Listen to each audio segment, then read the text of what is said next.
This time on Past Deadline, this week's news in 60 seconds, and we talk with Editor-in-Chief Isaac Ritchey about his story on Jake's World with Charge. I'm your host, the other Ben Jodway, and this is Past Deadline, your behind-the-scenes look at Central Michigan life. Here's this week's news in 60 seconds. CMU President Bob Davies delivered his State of the University address on March 3rd. The address focused on setting goals for the university to get through COVID and deal with its after effects within higher education. Kevin Barbay has been appointed as the new offensive coordinator for CMU's football team. He replaces Charlie Fry, who left to join the Miami Dolphins as their quarterback coach. CMU has been approved as an official vaccination site by the Michigan Department of Health and Human Services.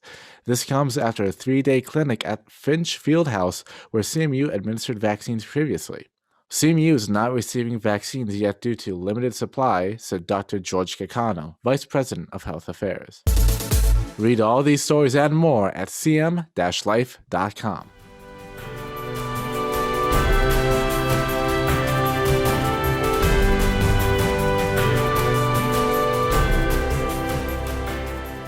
So welcome Past Deadline, Isaac, our editor-in-chief, Isaac Ritchey. So you did a story on Jake, and so could you just give me a rundown on what that story was about?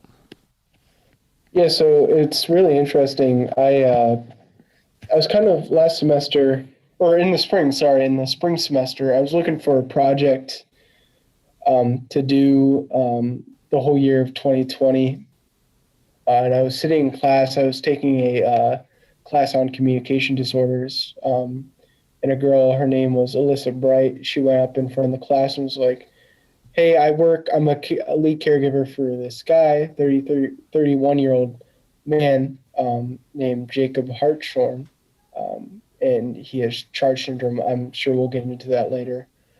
Is anybody interested in working with him? Now, I mean, I wasn't interested in working with him, but I was really interested in his story. And I was interested in learning more about him as a person.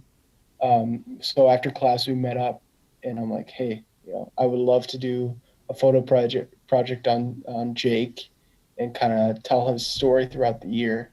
And, then COVID happened, and it was on pause for a little while, but I spent the entire year last year doing this project, and I learned a lot. So, yeah. So what was it like putting this project together? I mean, there wasn't much forethought, I guess. This being kind of the first attempt at telling a story, mostly visually.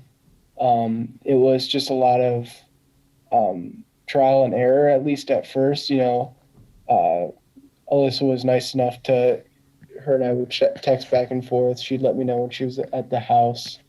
And I'd go over with my camera, and I'd just constantly be shooting.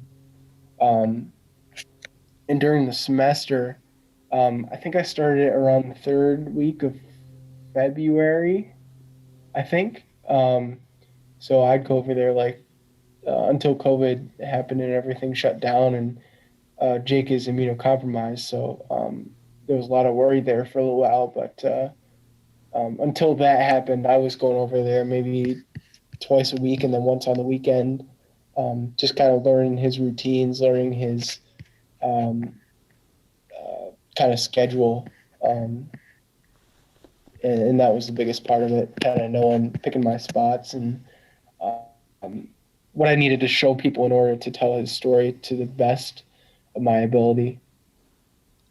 Yeah, completely. So we kind of skip past this a little bit, but So charge disorder is a certain cluster of different symptoms that can happen to it's a genetic disease. So could you, to the best of your ability, give a rundown on Charge? Yeah, I mean, I'm not an expert on Charge, but doing this project, and in this article, there's a little bit of numbers. So I wanted to point out that this is not the rarest of syndromes, but definitely something that you don't see too often. 1 in 15,000 people are born with Charge syndrome. And it's summarized as a recognizable genetic syndrome. And then, like you said, there's known patterns that they notice in especially young children. Some of them more prominent than others. There is definitely a spectrum of different features and kind of how it affects your ability to kind of interact with the world around you. But CHARGE is actually an abbreviation or an acronym for most of the common features in the disorder. So C stands for, I'm going to butcher some of these, coloboma. I can look that up. And then H is heart defects, atresia choanae, growth retardation, genital abnormalities, and ear abnormalities. And that was just kind of, I think it started being referred to that in the early 80s as kind of a clever way of kind of grouping these effects that were being seen in children. And Jacob's dad, Tim, he's actually a psychology professor at CMU, and he started studying CHARGE after Jake was, I guess, diagnosed, you'd say.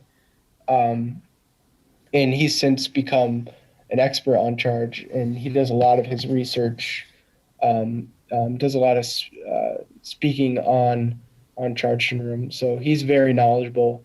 And when I sat down with him the first time, he explained it really well.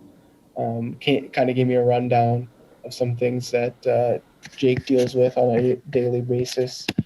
So that was really cool just to see how Jake functions, how his caregivers kind of help him throughout the day. But in the end, I learned more about just life, period, about my own life, and just living in Jake's world just for a few hours a day. It was just a really, really cool experience.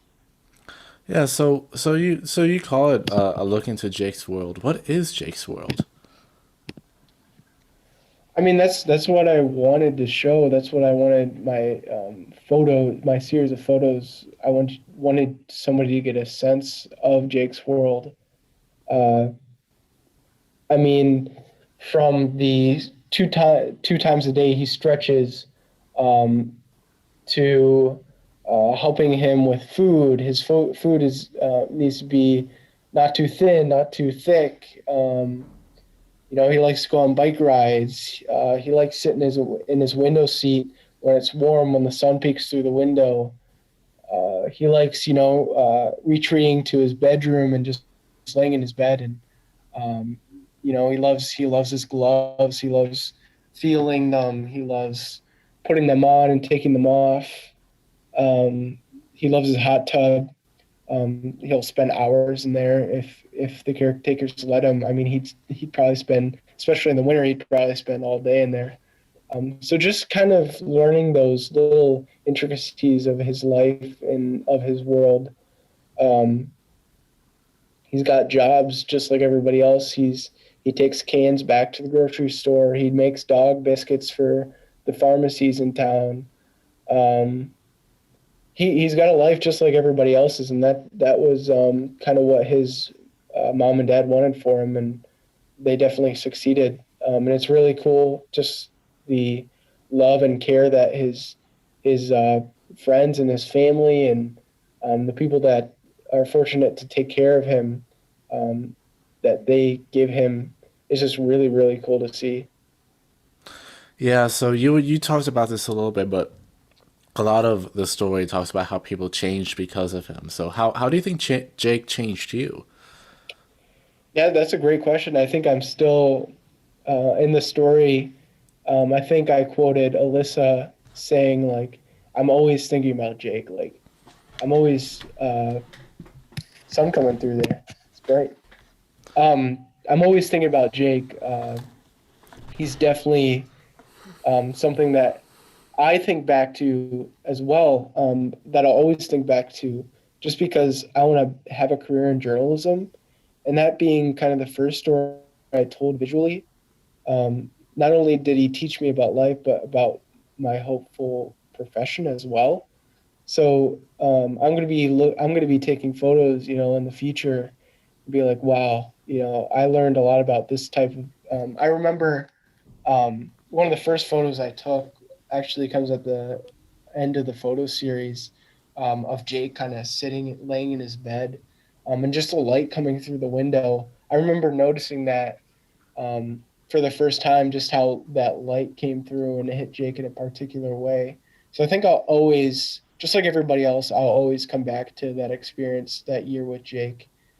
Um, yeah, I guess I'm gonna keep learning. I don't know yet what all I've learned about Jake. I think it's gonna keep coming, for years to come. So Yeah, so what do you hope students are going to take away from this whole story? I hope everybody takes something a little bit different away. This story was definitely a little bit more selfish. I feel like I took a lot from it, um, away from it. So if somebody can even take a portion of that away, just to know that, just to learn a little bit about Jake, just to, um, kind of see and feel just the care that he's given on a daily basis, I think that would be really special. I mean, that's the whole goal. Yeah, the photos are nice. Yeah, the story's written a certain way, but if it doesn't hit people, if it doesn't impact people, it fell short. And if that's the case, I failed at what I was trying to do. Awesome. Then I think this is going to be probably the last question, but so when you first got the assignment and you first went to Jake's house, what did you think? What hit you right when you stepped through that door? That's a long time ago. If I'm going to be completely honest, there's a lot that's Yeah. happened in everybody's life since then. I don't know that I can think back that far, honestly. Um, but I was texting with Nancy the other day. Um, I mean, I honestly miss going over there. I honestly miss going and hanging out with Jake. I know, he's not somebody that I can talk to, that I can, I wouldn't say relate, because we can relate. But he's not somebody that you can sit down and have a conversation with. But I was telling Nancy, before I graduate, I'm graduating in May. Before I graduate, I'm going to go over to Jake's, and just hang out one afternoon. Um, because just like Alyssa, I think he's going to be, when I look back at my college experience, I'm going to think about back on all the time I spent with Jake. And there's other projects that I've worked on that I'll think back to as well. But just for my personal growth, in my life and in my professional career, again, I'm going to look back at that time and I'm going to miss it. I'm going to miss going over there and talking to the caretakers and, hanging out with Jake, just observing his life, trying to capture it. As journalists, I think we're trying to capture those moments and trying to relate them to our readers and viewers. So I'm going to miss that. Um, but there will be others. There will be other stories that I'm going to tell. And again, I'm going to think back to this Jake story as one that's going to help me tell those future stories a little bit better. All right. Well, thank you so much, Isaac, for speaking with me. Obviously, to everyone listening, please go read the story on cm-life.com. It's a great story. Once again, thank you, Isaac. But thanks, Ben. I appreciate it. Yeah, no problem. Good luck on your midterms.